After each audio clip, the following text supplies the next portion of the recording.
श्री गुरुचरित्र अध्याय 27 मराठी भावार्थ। श्री गुरूंनी अनेक प्रकारे त्या ब्राह्मणांना 4 हिताच्या गोष्टी सांगून त्यांचे मन वळविण्याचा प्रयत्न केला, पण ते तामसी ब्राह्मण ऐकेनात। ते म्हणू लागले, आमच्याशी वाद करा किंवा जयपत्र तरी द्या। तेव्हा श्री गुरु रागाने म्हणाले, तुमच्या अंतःकरणात जशी इच्छा असेल तेच तुम्हाला मिळो।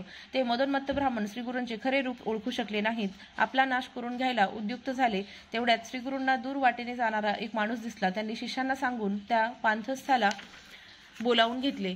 श्री गुरूंनी त्या माणसाची विचारपूस केली, तेव्हा श्री गुरूंचे बोलणे ऐकून तो म्हणाला, महाराज, मी मातंग असून या गावाच्या बाहेर राहतो। तुम्ही सर्वांवर कृपा करणारे आहात। आपण बोलावणे पाठवले म्हणून मी आलो। माझा आता उद्धारच झाला। श्री गुरूंनी आपली अमृतमय दृष्टी त्या मातंगावर टाकली। त्यांनी आपल्या शिष्याच्या हातात एक काठी दिली आणि भूमीवर त्या मातंगापुढे 7 रेषा आखल्या।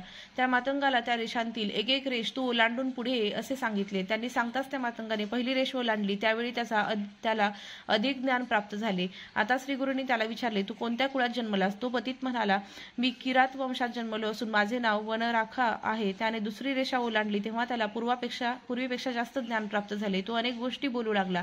सर्व लोक आश्चर्य करू लागले। त्याला श्री गुरूंनी तिसरी रेष ओलांडायला सांगितले तेव्हा त्याला पूर्वजन्मीचे स्मरण झाले। तो म्हणाला, मी नावाडी आहे, मी नदी तीरी राहतो। चौथी रेष ओलांडल्यावर तो म्हणाला, मी शूद्र वंशाचा आहे, मी माझ्या कामाला जात असताना आपण मला बोलावले। 5वी रेषा ओलांडल्यावर त्याला जास्त ज्ञान प्राप्त झाले व तो म्हणाला, मी वैश्य कुळातील असून माझे नाव सोमदत्त आहे। 6वी रेषा ओलांडल्यावर तो म्हणाला, मी क्षत्रिय आहे, माझे नाव गोविंद आहे। 7वी रेषा ओलांडल्यावर तो म्हणाला, मी विप्र असून माझे नाव अध्यापक आहे, मला वेदशास्त्रे व्याकरण वगैरे सर्व येते।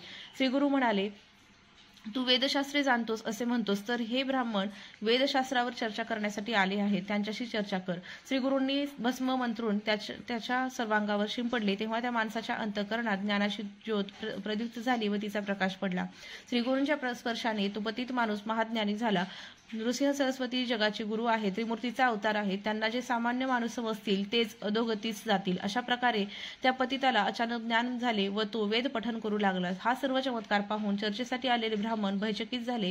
त्यांची बोबडीच वळली, ते थरथर कापू लागले। त्यांनी श्री गुरुचरणी लोळण घेतले व श्री गुरूंच्या चरणी मस्तक ठेवून त्यांना वंदन करून म्हणाले, स्वामी, मायेच्या फशी पडून आम्ही अत्यंत तामसी झालो, ब्राह्मणाचा धिक्कार केला।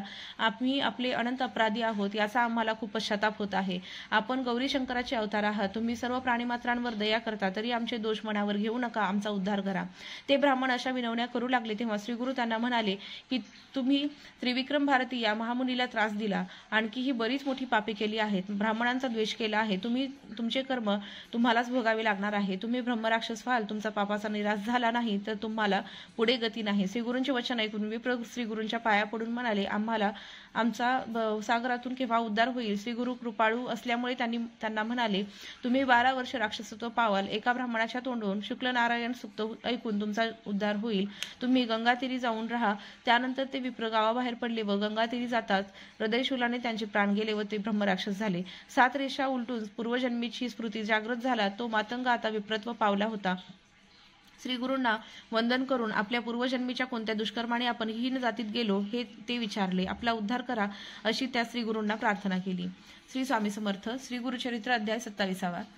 श्री गणेशाय नमः। नामधारक शिष्य सगुण नमे सिद्धाची या चरणा विनवितसे कर जोडून ऐका श्रोते सकळीकर। शिष्यवचन ऐकोणी सांगता झाला सिद्धमुनी ऐक शिष्या नामकरणी अनुपम्य महिमा श्री गुरुची। किती प्रकारे त्या ब्राह्मणांसी सांगती श्री गुरु हितासी न ऐकती द्विज तामसी म्हणती वाद का पत्रे देणे।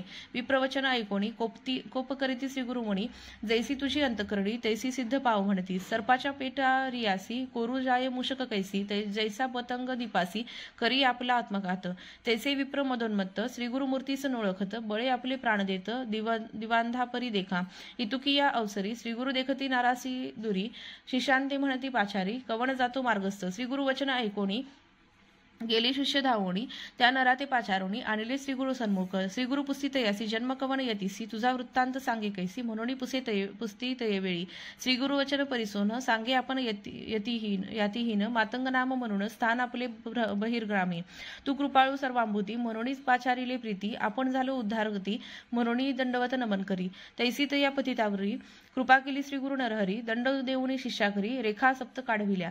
श्री गुरु म्हणती पतितासी एक एक रेखा लंघी ऐसी तामसी आला नर वाक्यासरशी झाले ज्ञान आणि कथया श्री गुरु म्हणती तयासी कवन कुळी जन्मलासी पतित म्हणे आपण किरातवंशी नाम आपले मन राखा दुसरी रेखा लंगिता ज्ञान झाले मागुता बोलू लागला अनेक वार्ता विस्मय करीती सकळ लोक तिसरी रेखा लंगी म्हणती त्यासी झाली जाती स्मृती म्हणे गंगासुत निशिती नदी तिरी वासा आपणा लंगिता रेखा चतुर्थी म्हणे आपण क्षुद्र जाती जात तो आपले वृत्ती स्वामी माते पाचारिले लंगिता रेखा पाचवेसी झाले ज्ञान आणि त्यासी जन्म झाला वैश्यवंशी नाम आपले सोमदत्त सहावी रेखा लंगिता म्हणे आपण क्षत्रिय ख्याता नाम आपले विख्याता गोविंद नाम आपुले सातवी रेखा लंगिताक्षण अग्रजाती विप्रा आपण वेदशास्त्रादी व्याकरण अध्यापक नाम आपुले श्रीगुरु म्हणती तयासी वेदशास्त्र अभ्यास मनसी आले ब्राह्मण चर्चेशी वाद करिगा यांसवे अभिमंत्रोणी विभूती त्याचे सर्वांगा प्रक्षती प्रकाश झाला ज्ञानज्योती तया नरा परियेसा येणे परिपतितासी ज्ञान झाले आसमासी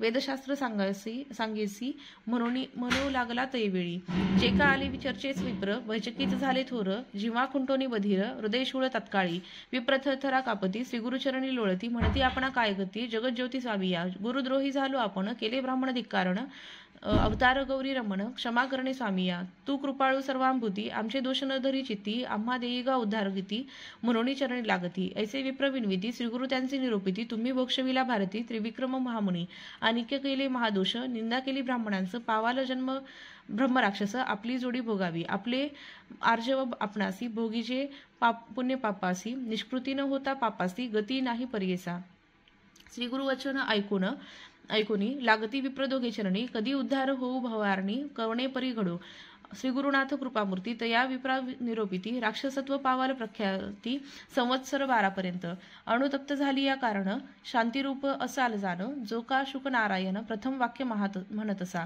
तुमचे पाप शुद्ध होता द्विज येईल पर्यटता पुढील वाक्य तुम्ही सांगता उद्धारगती होईल आता जावे गंगेसी स्थान बर्वे बैसवा वयासी मनोनी निरोपिती विप्रांसी श्री गुरुमूर्ती तेवेळी निगता ग्राम बाहेरी हृदयशूल अपरंपारी जाताक्षणी नदी तीरी विप्र पंचत्व पावले आपण केली या कर्माचे प्रयत्न नाही अनेकासे ऐसे विप्र तामसी आत्मघातकी तेची जाणा श्री गुरुवचन जेणेपरी अन्यथा नवे निर्धारी झाले राक्षस द्विजवरी 12 वर्षे गती पावले विप्र पाठविले गंगेसी मार्गे